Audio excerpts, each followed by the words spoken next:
Are the Cowboys going to cut Romo? If they do, where will he end up? What do we think about the UConn women breaking 100 wins? Did we see Russell Westbrook as the hero or villain against the Golden State Warriors last weekend?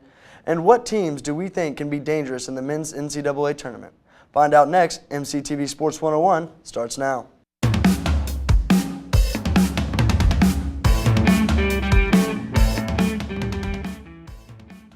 Hey there, sports fans, and welcome into MCTV Sports 101. I'm Billy Ingle. And I'm Kyle Stafford. With the emergence of Pro Bowl rookie Dak Prescott, the Dallas Cowboys have their choice to cut former starter and Pro Bowl Tony Romo or keep him on the team as a backup. Kyle, should the Cowboys keep him or cut Romo, and where should he go if he leaves? Well, I think at this point they're going to cut him. I think just because you can't pay a backup quarterback a $14 million base salary and owe him $24.7 overall. So I think it's inevitable. If I'm the Cowboys, I would like to try and trade for him, but there's not really realistic a team that would take on his contract and the injury history of Tony Romo. So, it's tough for the Cowboys because they're not going to give anything back for him. Maybe one of those late complimentary picks that they'll get for him leaving or for them cutting him. But either way, they're in tough position because if they cut him, they're going to have $19.6 million in dead money that they can't do in their cap space. The only way they can stretch that out is if they do it post June 1st. That'd be the only way where they can stretch it like $12 million this year and $6 million the next. So. I think it's tough for them. I think inevitably they have to. You'd like to keep them because, just in case anything happens to Dak. But see, I think that the thing that really is just, that bites the Cowboys the most is that they've got so much invested into Tony Romo, and it's really hard to see him walk away. Well, he's talented. Exactly. He's a talented Pro Bowl quarterback. But he's getting up there at age. He has injuries. He's got age, injury prone. There's a lot of issues that are surrounding him and why that he ultimately needs to be cut. Yeah. And I think we both agree with that. But also at the same time, though, there's a lot of places that he could go and still perform at a high level. Well, there's a lot, but you have to look who can protect him the best, too. And you bring that up, and because a lot of the names that are coming up here, like the Bills and the Bears, the Houston, the Jets, they're all averaging over 30 sacks. Their quarterback is getting sacked more than 30 times in a season. Yeah. And like you said, those are places that need a quarterback, but can they protect him? Well, and right now I have heard there have been reports on ESPN that the Texans are the favorites to sign him if he was cut by the Cowboys. And they're in win now mode, and I could see that, but they have Brock Osweiler paying a waste of money to him because they're still owing him a ton of money guaranteed. So the Texans and Denver, to me, are the only two places I realistically see him going and having the ability to compete. Yeah. On Monday night, the UConn women's basketball team set a ridiculous record of 100 straight wins, including 2 national championships. Billy, what does this record mean for women's basketball and for sports? It's huge. Yeah, I don't think that, a single word or phrase or anything you can say can describe of what this means for sports. But, just to look about how impressive it is, over this period of time, you got 7 players averaging double digits. The last loss was in November of 2014. I can't even think about what I was doing back then. Just the program that Gino Auriemma has installed there, and you can't say enough. He's one of the greatest of all time. And not just women's basketball, but basketball in general. And what I find extremely interesting about the man is whenever he was interviewed, talk about how does he study and how does he get better, he looks at the greats like Greg Popovich, Jim Cal, yeah. And former UConn. He studies and he's always learning about the game and always trying to get better. Yeah, and you have to do that as a coach. You can't just stand still in anything that you do. You got to keep learning and keep getting better.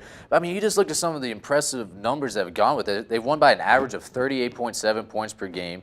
And this year alone, they've had one of the toughest schedules in the country. They played 5 of the top 8 teams in the AP poll on the road this season, and they've defeated every single one of them. They're undefeated since they joined the American Athletic Conference in 2013, 75-0. Now, the crazy thing is this isn't even the longest winning streak of all time in women's basketball. If you look at Wayland Baptist, back in 1953 to 58, they had 131 straight wins. Now, it wasn't the NCAA, it was the AAU back then.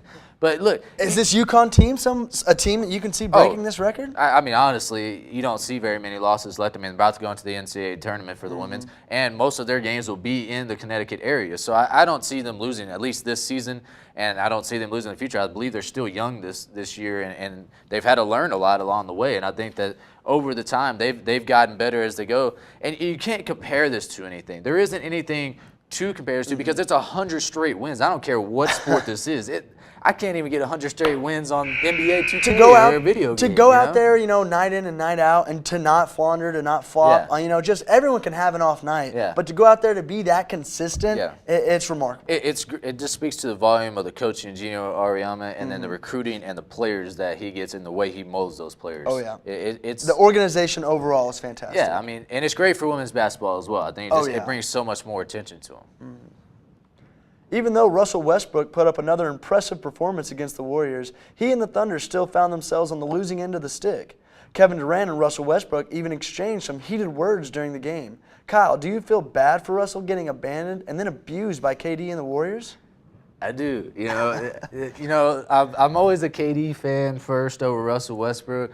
But in that game alone, I felt bad for Russell Westbrook because, I keep up with the NBA through the season. I watch games here and there, but I watched the entire game. And I just realized that he has absolutely no help on that team. And there is no shooter on that team. Watching the game, it almost looks like Russell Westbrook is like the little brother that can't play on the big brother's team.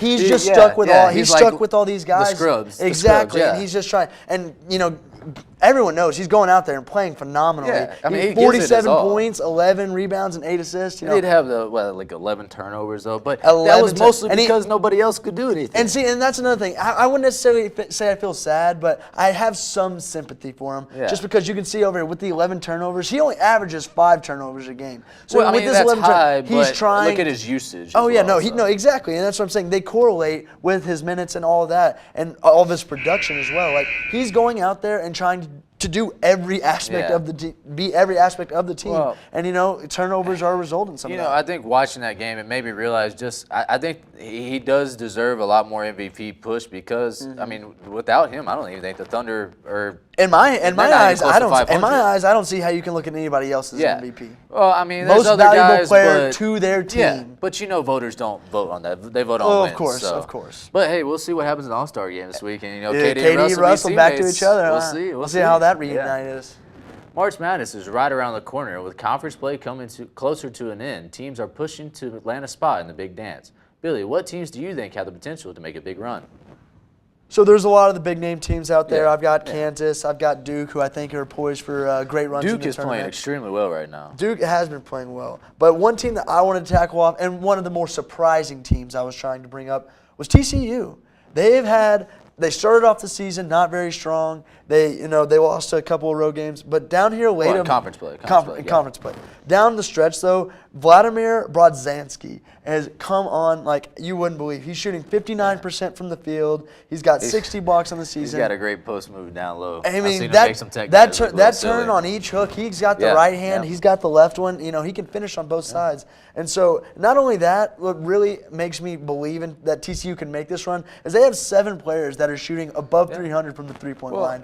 So they've got it down low, they've got it outside. They can make some things happen. Well, and Jamie Dixon knows how to win. I mean, he's been there with Pitt before. TCU is interesting. If they get in the tournament still, they're kind of like on the bubble right now.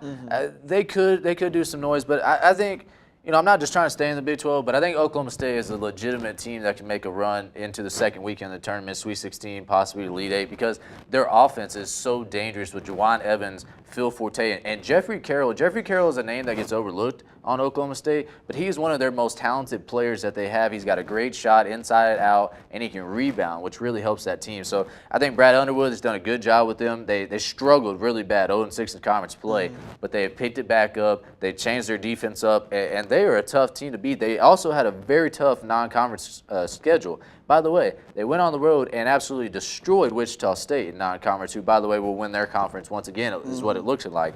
So I think Oklahoma State, but a couple other teams. SMU is a team that's quietly getting overlooked in the AAC along with Cincinnati. But also Butler. Butler is another team. They were ranked high earlier in the year. They kind of struggled lately. But they're a team that could be extremely dangerous. Yeah, and the thing is about Butler, I feel like they're always going to get those opportunities, especially with their bigger name. But tackling, I want to just go back a little bit to the Oklahoma State, mention that you had. Them and TCU both, I think their biggest asset is that they're in the Big 12. Yeah. And so you're going to get chances to get quality wins. Exactly. These, being in this conference allows them to go through and have a couple of those losses that you don't get to have in the Right, ACC or the SEC. So, go down the stretch, I'm interested to see how, the Big 12, the strength of schedule ends up working into getting into the tournament. And it should be a good finish. But real quick, though, I'm just going to go ahead and give my national title prediction. I think Villanova is going to win it again. That team, I've watched them numerous times this season. They know how to finish, and they got guys that know how to win. Villanova. This is news to me, guys. I think Villanova's going to go back-to-back. They got dude. Josh Hart is a guy you don't want to mess with late in the game. They're good. You know what? I can't argue it. Well, that's our show for this week's edition of MCTV Sports 101. Join us next week for the latest big-name stories in sports. I'm Kyle Stafford. And I'm Billy Ingle. Until next time.